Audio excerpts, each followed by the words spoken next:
ఇది కేవలం ఓ పెంపుడు జంతువు కాదు, ఇదో ఫ్యాషన్ స్టార్.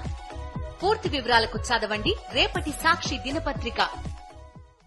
చూస్తున్నాం ఎమ్మెల్యే హరీష్ రావు నేతృత్వంలో బీఆర్ఎస్ పార్టీ నాయకులంతా ఇప్పుడు కాసేపటి క్రితమే సైబరాబాద్ కమిషనర్ కార్యాలయం లోపలికి వెళ్లారు. అక్కడ జాయింట్ సిపిని కలిసి ఈ రోజు జరిగినటువంటి మొత్తం విషయం మీద ఏదైతే కంప్లైంట్ చేయబోతున్నారో అలాగే పోలీస్ ఫెయిల్యూర్ అనేటువంటిది క్లియర్గా ఎక్స్ప్లెయిన్ చేయబోతున్నారు. ఎందుకంటే ఒక ఎమ్మెల్యే ఇంటిపైకి దాడి కోసం ఇంతమంది వచ్చినప్పుడు పోలీసు ఏ విధంగా ఫెయిల్యూర్ అయ్యారో, అక్కడ ఎలా శాంతి భద్రతలు దెబ్బతిన్నాయనేటువంటిది పూర్తిగా జాయింట్ సిపికి ఎక్స్ప్లెయిన్ చేసి దీని మీద పోలీసులపైన యాక్షన్ తీసుకోవాలనేటువంటిది కూడా కోరబోతున్నారు. Right, thank you Sai Kiran.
Cyberabad CP ఆఫీస్లో నెలకొన్న ఉద్రిక్త పరిస్థితులకు సంబంధించిన దృశ్యాలవి. అంతకుముందు కౌశిక్ రెడ్డి ఇంటికి వెళ్లి పరామర్శించారు బీఆర్ఎస్ నేతలు.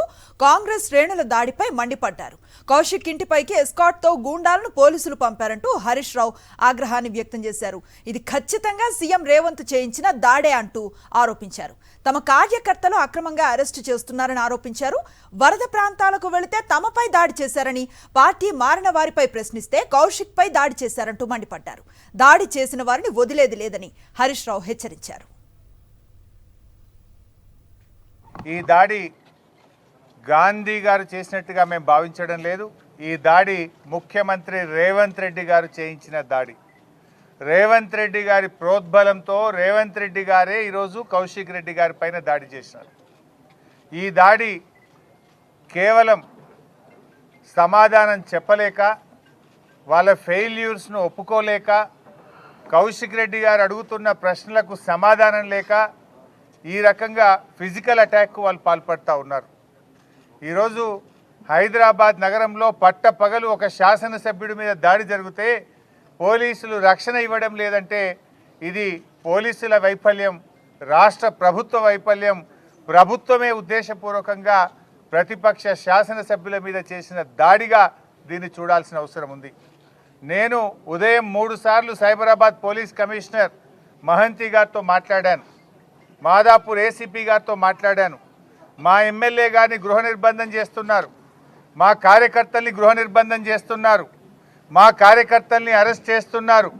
కానీ కాంగ్రెస్ ఎమ్మెల్యేను, కాంగ్రెస్ గుండాలను మాత్రం ఎస్కాట్లు ఇచ్చి మా మీద దాడికి పంపుతున్నారు. ఏం సంగతి అని నేను సిపి గారిని అడిగాను. లేదండి మేము తప్పకుండా అరెస్ట్ చేస్తాము అన్నాడు. కానీ జరిగిందేంది? పైలట్ ఇచ్చి, ఎస్కాట్ ఇచ్చి కాంగ్రెస్ గుండాలను బీఆర్ఎస్ ఎమ్మెల్యేల మీద దాడికి ఉసుగొల్పుతా ఉన్నారు. ఇదేనా ప్రజాస్వామ్యం? ఇదేనా ప్రజాపాలన? నీ ప్రజాపాలనలో ఏం జరుగుతూ ఉంది?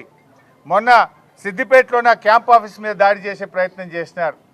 మొన్న కమలాకరణ, సబితక్క, నేను, జగదీష్ రెడ్డి గారు ఖమ్మంలో కారులో ప్రయాణిస్తుంటే వరద బాధితులకు సాయం చేయడానికి వెళ్తే కష్టాల్లో ఉన్న ప్రజల్ని ఆదుకోవడానికి పరామర్శించడానికి ప్రతిపక్ష శాసనసభ్యులు వెళ్తే మా మీద ఖమ్మంలో దాడి చేశారు. మా కార్లను రాళ్లతో దాడి చేశారు. పోలీస్ స్టేషన్లో ఫిర్యాదు చేస్తే 10 రోజులైనా ఇప్పటిదాకా ఎఫ్ఐఆర్ ఇష్యూ కాలేదు, గూండాలను అరెస్టు చేయలేదు. ఇవాళ మళ్ళీ మా శాసనసభ్యుడు కౌశిక్ రెడ్డి గారు ప్రజాస్వామ్యం గురించి మాట్లాడినాడు. హైకోర్టు మొట్టికాయలు వేసింది, రాజీనామా చేయండి అని అడిగినాడు. మీరు కండువా కప్పుకున్నది మీరు. ట్విట్టర్లో కాంగ్రెస్లో చేరాను అని ట్విట్టర్లో పెట్టింది గాంధీ గారు. కాంగ్రెస్లో చేరిన సందర్భంగా ప్రభుత్వ సలహాదారు వేం నరేందర్ రెడ్డికి కండువా కప్పినా ట్విట్టర్లో పెట్టుకున్నది నువ్వే. ఇవాళ నా నియోజకవర్గ అభివృద్ధి కోసం కాంగ్రెస్లో చేరుతున్నా అని మీడియాలకు ఇంటర్వ్యూలు ఇచ్చింది నువ్వే. పిఏసీ చైర్మన్ కాగానే నేను ప్రతిపక్షంలో ఉన్నా, నేను కాంగ్రెస్లో సిగ్గు లేకుండా మాట్లాడింది కూడా నువ్వే.